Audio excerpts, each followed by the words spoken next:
the Hindus, and we don't have division within us. You know what I'm saying?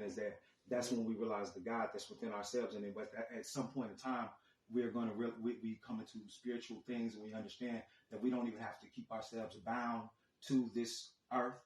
We can live in a spiritual place. We can understand what heaven is and truly understand through knowledge and understanding through things that we deal with. But what we like to leave out, which I know you guys deal with a lot of, is history, mathematics, science, quantum physics, the ideas. Are you guys familiar with quantum physics? Not too familiar. Okay, so like these are things that when even in the Bible says our people shall perish through lack of knowledge. You know, so we got to have knowledge in order to gain the understanding. Do we realize? Are you guys familiar with how the Christianity started? Depends on like Christianity itself. Like the Catholic Church. How is the Catholic?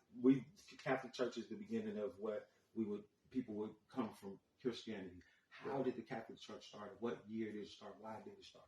Are you guys familiar with Alexander the Great?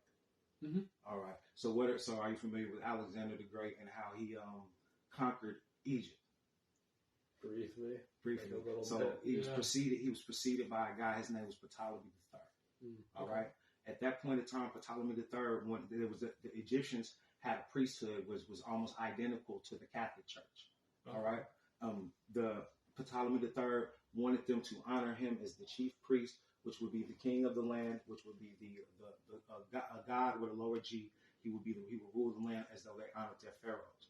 So if they didn't want to give him that, he went throughout Egypt. He killed temple after temple with all of the priests till he got to a place called Memphis. When he got to Memphis, that was down the Nile. They didn't want to die, so what they did is they gave him a version of their priesthood, but they gave it to him in a